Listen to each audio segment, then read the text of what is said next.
Heigh ho, hi ho, it's off to work we go.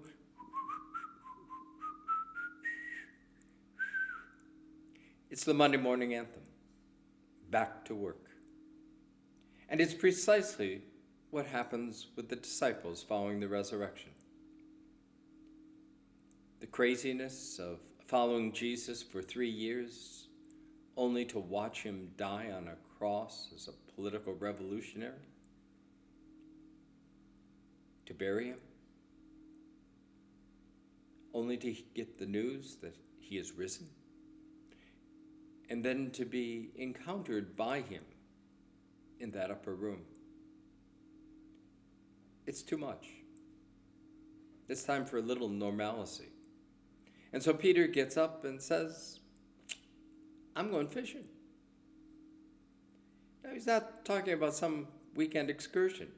He's talking about going back to work. It's Monday. It's time to get back at it. And so he says, I'm going. Anybody coming with me? And they all pile in the boat. Only problem is they don't catch a darn thing all night long. And when the sun rises, they notice there's a strange man on the shore calling to them, hey guys, have you ever tried the other side? You can imagine the grumbling in that boat. But they do, and they catch such a large catch of fish that they can't even haul it in. Peter at this point recognizes that it's Jesus on the shore, and he puts his robe on and jumps in the water. Kind of strange behavior until you recognize that John's really talking about Peter's baptism. They get to shore with all the fish, they have breakfast together, and then Jesus takes Peter aside and gives him an opportunity to recant his threefold denial.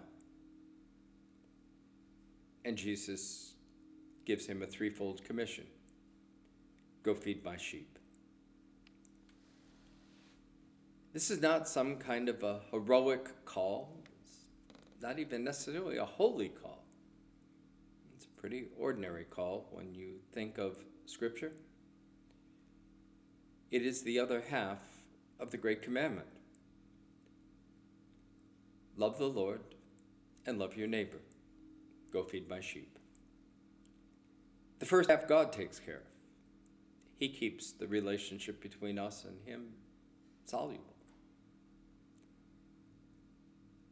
The loving neighbor part, that's our job. Literally. It's there in the midst of our daily work, our daily vocation, that we are called to love our neighbor, to feed the sheep. We're not called out of our work, but submersed into it. It is there in our daily jobs, in our daily vocations, if we're not working anymore. Maybe our vocation is to be retired, or to be parent, or neighbor, or grandparent. However God chooses to use us in the midst of our daily lives, that's our calling. And it is there that we continue to work out that love of neighbor. It's not an easy task, because sometimes our neighbors are just plain unlovable. And that's why there is the law. Not only the Torah, the law of Moses, that helps us with boundaries to live together, but also the civil laws and civil authorities that help us do the care for neighbor that we just as soon not do. It gives us the boundaries, the parameters, the fences, that we might continue to do the work that God has called us to do, to feed the sheep, to care for the lambs. It was one of the most profound pieces of Luther's theology, and yet it's oftentimes overlooked. That it is in the midst of daily life that we do God's best work. For it is there in the station that we have been given, whether, as Luther said, it's the milkmaid or the butcher, that we are called to do for neighbor. In fact, our life on earth is dedicated to that work, to that neighbor. And so all that we do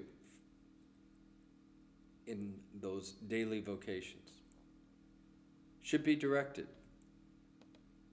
to helping neighbor. And when we do, we don't even recognize what we're doing most of the time. We think we've gone days, nights, without catching a thing, without doing a thing. And yet God blesses the work that we do and creates miracles out of it.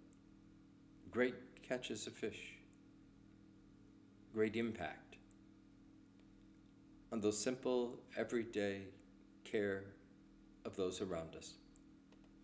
God blesses and nourishes, encourages, strengthens, comforts. It is Monday morning where the call hits the road. We gather on the Sabbath to be refreshed, to be renewed, to be recommissioned, as Peter was. But we are sent back to work. For there is where not only do we bring healing and hope, but it is there that God greets us on the shore. In my work with first responders and grief, one of the things they have discovered recently is that rather than giving first responders time off after a great tragedy or catastrophe, it's actually best to send them back to work because it's there that their colleagues are. It's there where they know what to do. And so, my friends, Heigh ho, Heigh ho, it's off to work we go.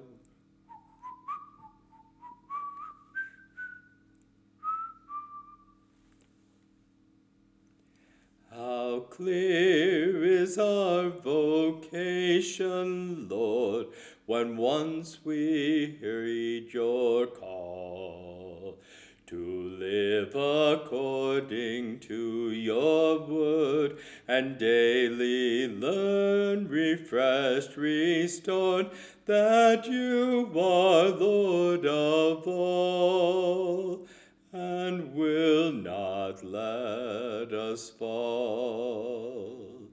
But if forgetful we should find, your yoke is hard to bear.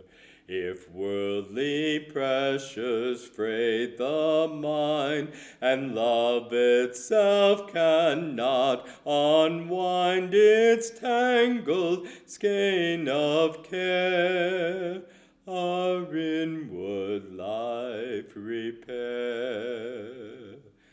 We marvel how your saints become in hindrance more sure, whose joyful virtues put to shame the casual way we wear your name, and by our faults obscure your power to cleanse and cure. In what you give us, Lord, to do, together or alone, in old routines or ventures new, may we not cease to look to you, the cross you hung upon. All you endeavor